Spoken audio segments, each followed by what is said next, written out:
Olá! Nesta nossa reflexão vamos abordar uma questão que é, bom, absolutamente nuclear. O que é, afinal, o direito? Mas vamos fazê-lo de uma perspectiva um pouco diferente. Em vez de partirmos da ideia de que o direito é um simples conjunto de regras, vamos tentar pensá-lo como uma resposta. Uma resposta civilizacional a um problema que é estrutural da própria condição humana. A pergunta de partida é, no fundo, esta, e é uma pergunta universal e, à primeira vista, até bastante simples. Como é que nós partilhamos o mundo uns com os outros? Esta é a interrogação que está na base de qualquer ordem social, de qualquer comunidade.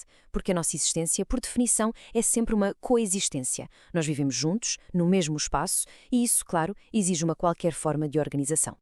E é precisamente aqui que emerge o problema fundamental, aquilo a que podemos chamar o problema da partilha.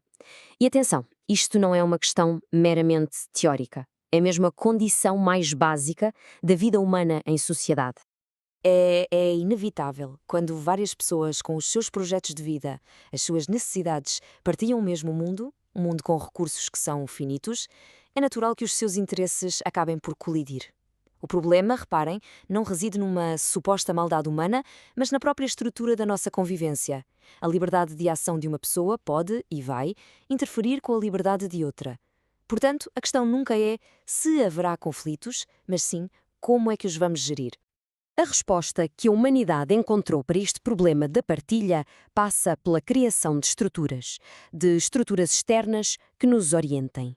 E como nos explica o professor Batista Machado, nós, seres humanos, temos uma necessidade que é, por assim dizer, original de criar instituições. Este conceito que vemos aqui, a incompletude antropológica, é absolutamente fulcral para compreendermos isto. Vejam bem, ao contrário de outros animais, o ser humano não nasce com um programa instintivo, fechado, um programa que lhe dite o comportamento. Nós somos, como diz Batista Machado, biologicamente abertos ao mundo. E é essa abertura, essa ausência de um rumo pré-determinado, que nos obriga a criar nós próprios as nossas orientações. Este esquema ajuda a visualizar as consequências lógicas. Partimos do ponto 1, a nossa incompletude biológica. Esta incompletude cria a necessidade de construir uma segunda natureza, que é o ponto 2, uma natureza cultural, social. E é exatamente desta necessidade que emerge o ponto 3, o mundo da cultura, da sociedade e das suas instituições, como a linguagem, a família, a religião e, claro, o direito. São estas instituições que nos dão a estabilidade que a nossa biologia, por si só, não nos forneceu. Pois bem, de entre as várias instituições que nós criamos para dar resposta a este problema da partilha, o direito vai emergir como uma solução particularmente evoluída e específica. Contudo, é muito importante sublinhar que não é, de todo, a única resposta possível.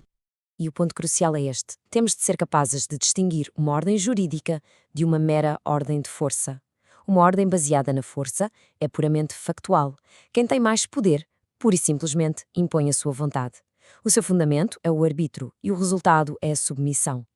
Pelo contrário, uma ordem de direito aspira a ser normativa. O que é que isto quer dizer? Quer dizer que não se baseia na força em si mesma, mas num critério de validade que a transcende. O seu objetivo último não é a submissão, mas sim uma convivência civilizada. Como o professor Fernando Bronze sublinha de forma muito clara, o direito é um modo específico de resolver os problemas da partilha do mundo.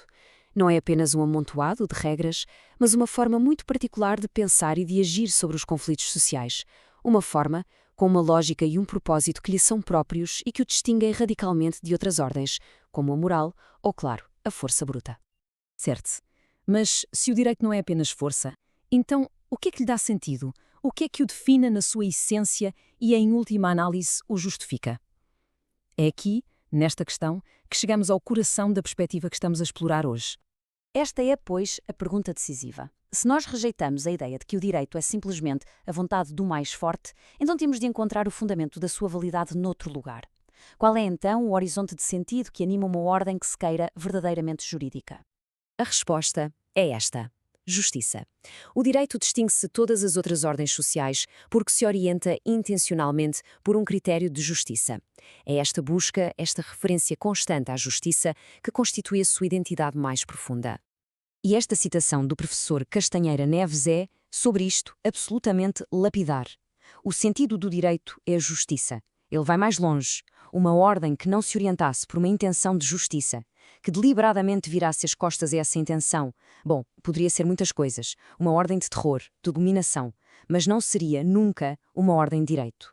A justiça é, portanto, a condição de possibilidade do próprio jurídico.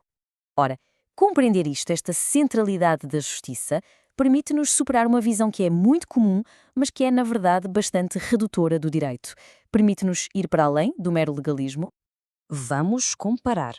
A visão legalista, ou positivista, que vemos na coluna da esquerda, tende a reduzir o direito à lei escrita, ao conjunto de normas criadas pelo Estado.